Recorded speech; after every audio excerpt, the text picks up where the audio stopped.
We had Mexican last night for dinner. We're going to have this as a breakfast. And then for a snack, we're going to have protein bar, yogurt, and then some tuna for our second snack of the day. All right, y'all. We're going to start off with some incline press. It's going to be our only chest exercise. And the reason why we're doing incline is just because it's our top pecs, of course, it's our mid pecs.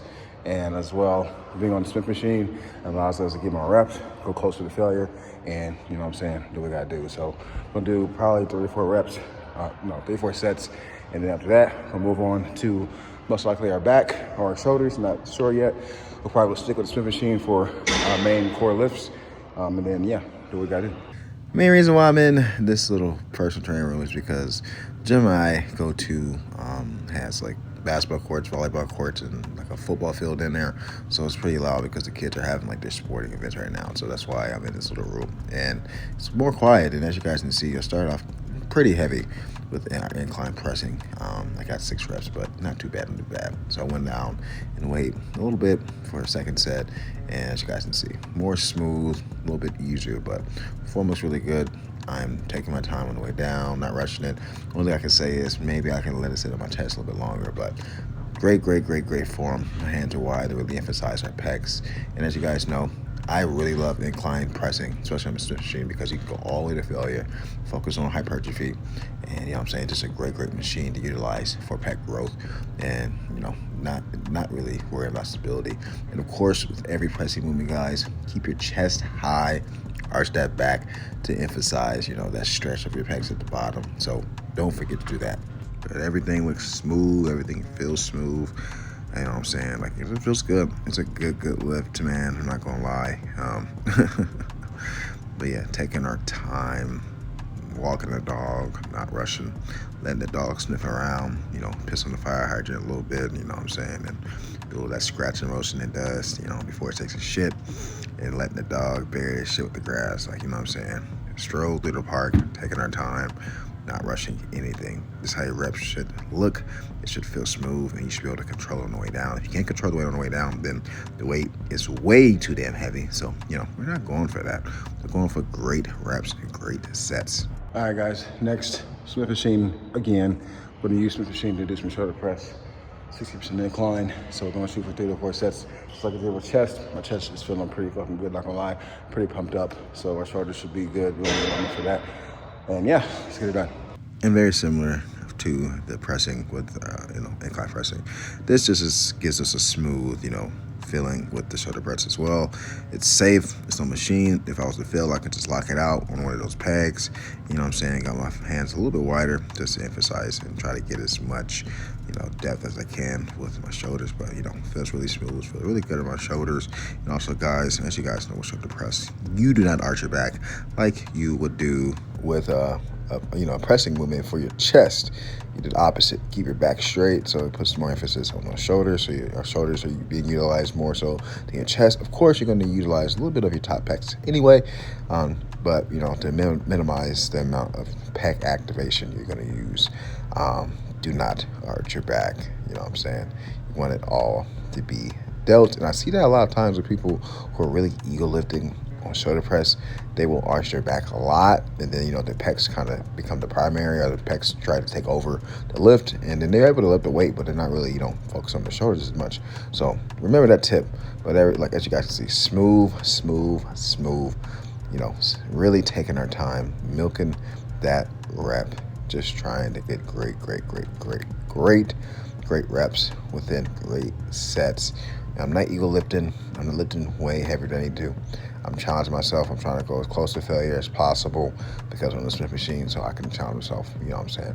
And everyone asking, like, TB, why are you using, you know, only 35 pounds at each side? Because, you know, it's not about lifting super duper heavy all the fucking time. It's about, you know, lifting moderate to heavy weight and, you know, doing the best you can. Like, there's times, places when you do lift heavier, but, you know, I'm on the Smith machine right now, so I'm just really trying to get great reps, and I'm trying to, you know, train for hypertrophy right now. I can, you know, shoulder press a lot more if I really wanted to, but that's not always what's important. And even lifting more than me in the gym, and you're smaller than me, then 9 times out of 10 you're lifting way too heavy, because, you know what I'm saying, you should be lifting more than me if you're 40 pounds lighter than me. All right, next movement. Gonna be bench over rows, Smith machine, 4 sets. Guys already know. And bend over rows, Smith machine, always a go-to for me to get a great, quick back exercise. I can load up a lot of weight, you know what I'm saying? And of course, I keep repeating it. Smith machine allows you to focus less on stabilization and more hypertrophy. And the one thing I will say is I probably could bend over a little bit more hinged, a little bit more forward, just a tad bit on the first set, but otherwise, it looks smooth, feels good. My back and my lats and my rhomboids, everything's getting a great pump. Even my front delts are getting a decent pump. My rear delts are getting a decent pump. So everything just feels pretty good. You know what I'm saying? This is an exercise I do quite often because it's just accessible, easy, efficient, effective. So for those people who say Smith machines suck, you're a pussy, you shouldn't use them, you do not know what you're talking about. Everything in the gym can be utilized for muscle growth and be utilized to build a great physique, and everything has its pros and its cons. So don't, say blah, blah, blah, this and that, you shouldn't use the exercise. No. How can I utilize this machine or this, these dumbbells or this barbell or this cable or whatever to really boost my, my physique? You know what I'm saying? You got to think about it like that, because everything has its pros and its cons, and everything can be utilized in the gym. And Smith machine is one of the best machines I think you possibly can use in the gym if you utilize it correctly. So that's my 2 cents about Smith machine. But let's move on to. All right, guys. Next up is some cable curls, 3-4 sets, most likely 3. Then we're gonna finish off with triceps. First things first. Let's take a look at the vascularity in a brother's arms. We got that front delt vein. We got the bicep vein branching off into our arm. And then we got those beautiful, nice, thick, vascular veins in our forearms. I just love when I get a fucking arm pump, especially, in the front. We can see all the vascularity. It's just a cool thing to see.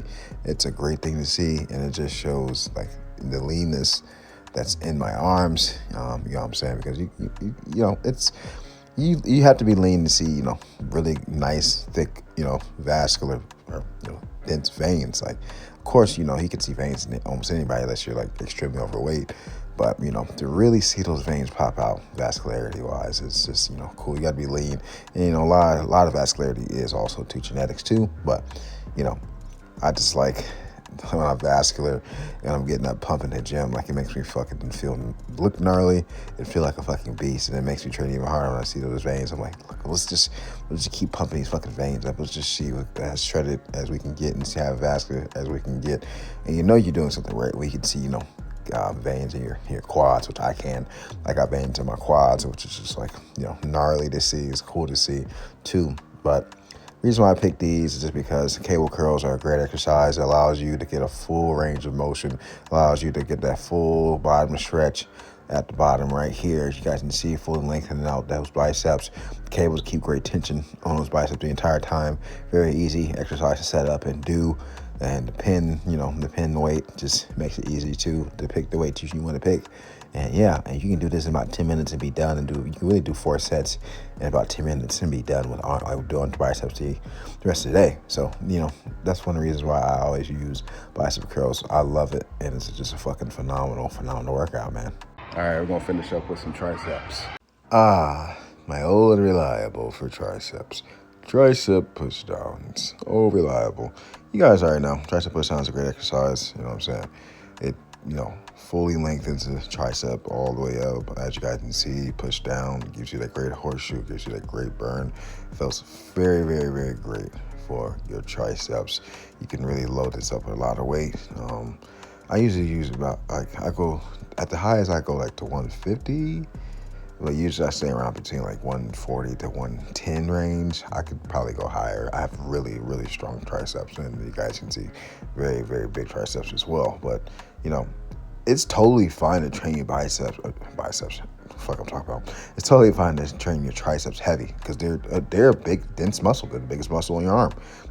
Makes up 2/3 of your arm. So it makes more sense to train your triceps heavier and then train your biceps lighter because the biceps are a smaller muscle. Now, you can go back and forth, train each muscle lighter, train each muscle, heavier. But I feel like just the tricep is a better muscle to train heavier if you had to pick and choose between your bicep. But yeah, man, I try to train my triceps heavy because your triceps are helping you with pressing movements when you're doing bench press, when you're doing shoulder press, you're doing any pressing exercise. Your triceps are right there to assist your chest or your shoulders. So, that's why I just think you can really cook the fuck out of your triceps. Usually, I would say do 2 exercises for your triceps. I do like a pushdown variation and then do like an overhead extension variation, like a skull crusher, just to really, hit those triceps very, very, very, very, very decently hard. And also, too, like I just said, any pressing movement you're going to do, you're going to activate those triceps as well. So, some people, you tend to overtrain your triceps a little bit, but all in all, I'm going to move on. I'm going to show you guys what I'm eating for dinner, and then we're done with this video. And for dinner, we had some pizza because I had to watch the Lakers play, man.